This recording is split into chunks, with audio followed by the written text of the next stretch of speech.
Hi, I'm Eben Pagan. Welcome to my all-new Self-Made Wealth blog. Over the next few weeks, I'm going to be releasing a series of special reports, videos, and downloadable exercises to teach you some of the most important lessons that I've learned about how money works, why most people fail with money, and the strategies and the techniques that you can use to create what I call self-made wealth. By the way, make sure you click the button below this video, the one with the red arrow pointing to it, to get on my VIP list. When you do, you'll immediately get access to an exclusive video interview with me where I share some of the key strategies for success in business and money, and you'll be added to my VIP list, which will also give you special early access to self-made wealth and other benefits. So make sure you click that button and get on my VIP list to get that free video as soon as you're finished watching. Also, make sure you watch this video all the way to the end, as that's where I walk you through the downloadable exercise that you can also get below. So now, let's talk about money's dirty secrets. I have two questions for you about money. Let's see how you do answering them. Question number one: where did money come from, and why was it created? Question number two: how does money and the money system actually work? So, how did you do? Did you know the answers? Do you feel good about your answers? Most of us have never considered these two questions, which means that we're trying to create financial success inside of a system that we don't understand. And now, here's an even more important question. Do you feel confident enough in your knowledge about money and how it works that you know you can get money when you want it, that you can invest it wisely, and that you can accumulate enough of it that you'll be comfortable and secure and enjoy the lifestyle you want for the rest of your life? If you didn't answer yes to that one, and you don't feel confident in your knowledge of money and how it works, then what you're going to learn from me in this series of videos, reports, and exercises will most likely change your financial future in very important positive ways. So let's start with an important discovery that can give you far more power with money. And that is where money came from. So let's first talk about where money came from, because only by understanding how and why we came to use money can we learn to master money. Back when we all lived in primitive tribes, life was a little bit more interesting. We spent most of our time just trying to survive. Work back in those days consisted of building, maintaining shelter, hunting and gathering food, and essentially just staying alive. Very recently, in our overall evolution, we humans came up with some ingenious insights and inventions that gave us big advantages. Insights like how to grow our own food, how to build homes that lasted tens of years or hundreds of years, and other ingenious ways of protecting ourselves from the elements that threatened our lives. For the first time, this allowed us to get ahead of the game and store up and control things like food, tools, jewelry, other valuable possessions, and that changed everything. Well, as we got more and more ahead, we could have done two basic things, one of two basic things. The first thing we could have done is we could have just taxed the high productivity people that had a surplus and given it to the rest of the people in the tribe, who could then sit around and just do nothing. Or the second option we had is we could each go learn new valuable skills with our free time and learn to create new valuable products. And we could create a system to trade one product or skill for another. So we've obviously chosen path two for the most part. We went out and we learned new skills to create value, and the world became a richer place to live. But then something happened. Trade itself became weird. For example, if I have a pig and 3 fishing nets, and I want to trade you for your goat and your spear, but you don't want a pig or nets, then we have a problem.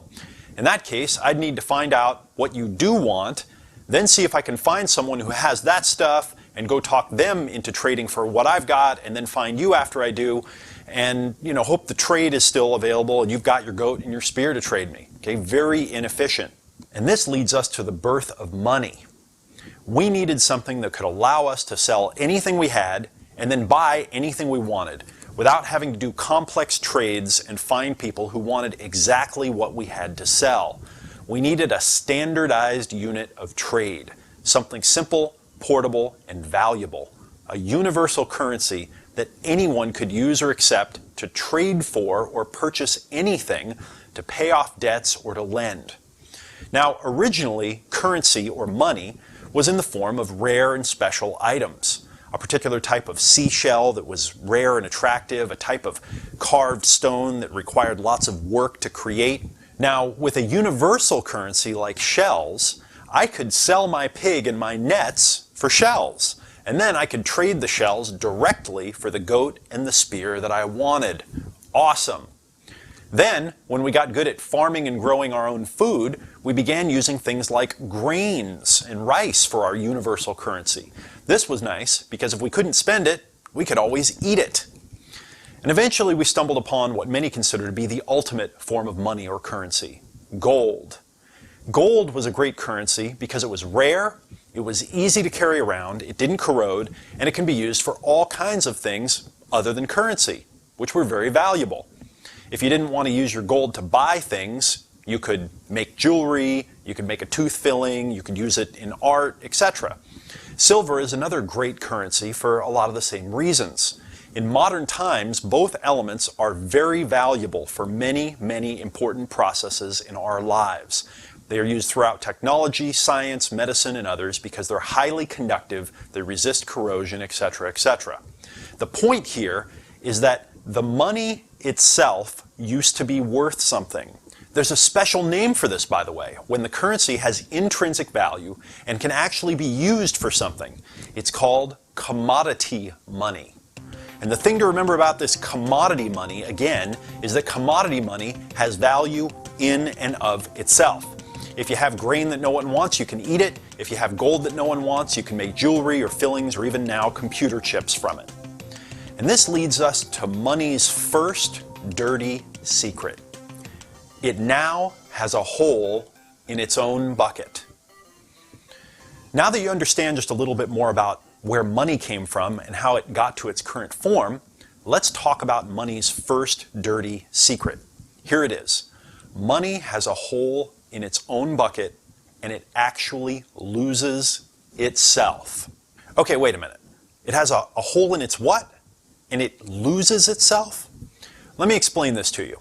As we just learned, gold and silver money, or commodity money, has intrinsic value, meaning that it had a high value outside of just being currency or trade value. And the only way to inflate the currency was to counterfeit it, make fake gold or silver, or dilute it by putting some metal in that wasn't gold or silver to make even more money. Now, the next step in the evolution of money, after creating commodity money, was to create something that wasn't a commodity itself, but that acted as a promise of the commodity or the real thing. This next step was to create paper notes that were backed up by gold or silver and that could be traded in for gold or silver on demand. In fact, if you live in the United States, you may have seen an old banknote that says gold certificate or silver certificate on it. And this type of money is called representative money because the paper note you hold in your hand is just a representative of the real value in the form of, say, gold or silver that you can trade it for anytime you like. The note that you had represented real, physical gold or silver that was in a vault somewhere. And now let's talk about the step that changed everything.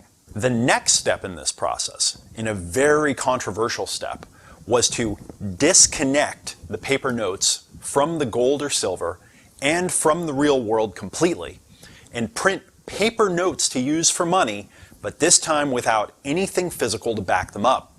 That's right, nothing to connect them to the real world, just a piece of paper with a promise. This type of money is called fiat money or fiat currency, and it's created when a government declares that printed pieces of paper are legal tender to pay with and be paid with. The word fiat, by the way, comes from a Latin term and it means let it be done.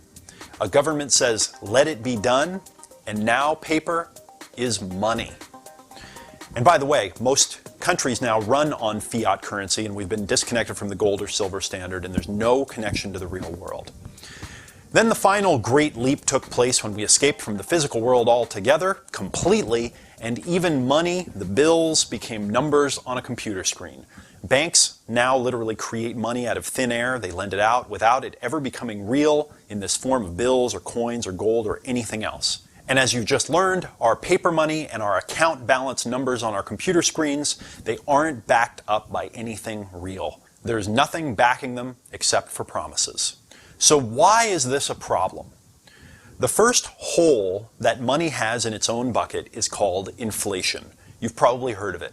Inflation is an interesting phenomenon. One definition of inflation is that it is the dilution of a currency, which, by the way, is very common for banks and governments to do. They dilute the value of paper money and the numbers on our screen by simply printing more or declaring more. This is like taking some gold coins, melting them down, and then adding some other metal into it to make even more coins. Okay? Even though you're putting in metal that isn't gold, then using them as if they were made of real gold. Now, I'm not going to go off on a rant about the government and banks and so forth. Okay? That's another conversation for a different day. But what I do want to point out to you is that money is constantly being diluted.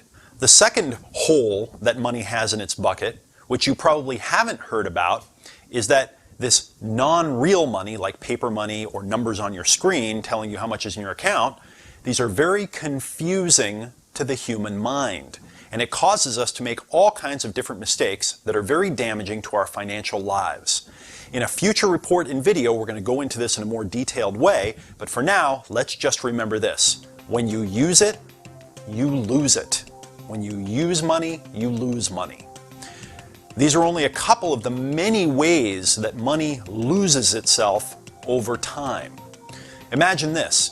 Imagine a bucket that has holes in it and cash is falling out of these holes. But the problem is simply that the money makes up the bucket itself. In America, for instance, a dollar is worth something like 5% of what it was worth 100 years ago, 1/20th. The value of this fiat money typically drops, and fast, over time. Again, this is a result of inflation, printing more money, banking, and other practices. In addition to the insights that I've just given you, it's also important to remember that there are thousands and thousands of very, very smart, savvy, financial business experts alive who make it their study, their life, to figure out ingenious ways to skim money every time it's used by people like you and me. From automated teller machines charging little fees, to other hidden fees and interest in transactions, to a million other things, every time you use money or translate your value into money, it costs you even more of your money. Money has a hole in its own bucket, and anytime you translate your work into money, through putting your pay into your bank account, or you sell something and you translate that sale into money, you spend money, basically anytime you use money, you lose money. So let's recap what we've just learned. First, when value and money was tangible, okay, when it was physical, when we could put our hands on it, we were better at the game. If you had food, you ate it. If you had gold, you could make things from it or hoard it. It made natural, intuitive sense to us. Now that money is intangible, it confuses us. And again, in the next reports and videos, I'll explain why this is and how to overcome it. Second, when we use money, we lose money. It has a hole in its bucket. So what's the point here? What am I trying to say? It's simply that money isn't what we thought it was anymore. And when we use money without understanding how it works, we lose. Now let's talk about another way to think about money, and more importantly, start to think about how to succeed with it. And for that, let's turn to the people who understand how money works better than almost everyone, the wealthy. And let's talk about what billionaires know that you don't. Wealthy people have discovered another way to play the game that doesn't involve focusing on getting money, but instead focuses on playing a different game at a higher level. Have you ever noticed that billionaires don't make or keep their wealth in cash? Okay, most billionaires do not make their wealth or keep it in cash. In other words, they don't keep their wealth in money. Have you ever read the Forbes 400, where they list and talk about the 400 richest people in the world? Well, I have many times. And I invite you to take a look the next time you read the Forbes 400 and pay attention to the little profiles where it talks about how each billionaire earned their money and where they have their wealth. And guess what? It never says cash. Why not? Why don't they have all their wealth in cash? Because they know better. Billionaires know better. Rich people keep their wealth and value in assets, not in money. Billionaires have figured out that they actually lose value when they put their value in money, they keep their value in money, and they focus on money. Most rich people don't put the focus on money, really. And if you study how billionaires operate, what you'll discover is that most of them have set up their own financial games that they can then win. By the way, did you know that even most people who win the lottery or receive money in an inheritance wind up losing it fast? If you end up getting money and you don't know what to do with it, you don't know how to play the game, you're probably going to lose it. You can't win a game that you don't understand. And even if you start out winning on accident, you inherit some money or you win the lottery, because you never understood the game in the first place, you lose it. So how can you win this game? How do we win this game of money? How can you actually create self-made wealth? Well, after studying the strategies and methods of many self-made millionaires and billionaires and building many multi-million-dollar businesses, I've discovered that these rich people, who are very successful, are doing something that most people will never, ever even consider. Let me tell you a geeky story to explain. If you're a Star Trek fan like I am, and yes, I admit that I am a complete geek here, you might remember the training simulation they talked about called the Kobayashi Maru scenario. Now, it's not important if you saw the movie or not, but if you did, you may remember how Captain Kirk is famous because he's the only one that won the game, that ever escaped alive, right, ever won the Kobayashi Maru scenario. Now, if you also remember, in the movie, the game was programmed so that it was impossible to win. No matter what you did, you always lost. Now, the point of the game was to test a potential captain to see how they would handle a no-win situation. Okay, it made you lose, so it would just test you to see how you handled it. Now, if you remember what Captain Kirk did to win the game, it was, well, pretty creative, to say the least. He simply went in and reprogrammed the game so that he could win. He thought outside the box. Instead of trying to win from within the game that other people had set up for him, he actually went in and created his own game. You need to learn the game and then set up your own game so you can win. What you may have never considered is this. There's a way to win this game, but it involves you going beyond thinking about just money. And in the next reports and videos that I'm going to release, I'm going to teach you more about how to set up a financial and money game you can win, so you do just that.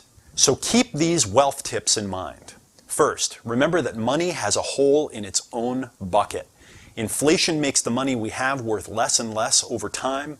Fees, taxes, tolls, and other little hidden bucket holes cost us a lot of our value when we use money. And keeping our value in money actually causes a decrease automatically. Next, remember that money is not an asset for most people. You might want to write this one down on a little sticky note and put it next to your desk and look at it a few times a day.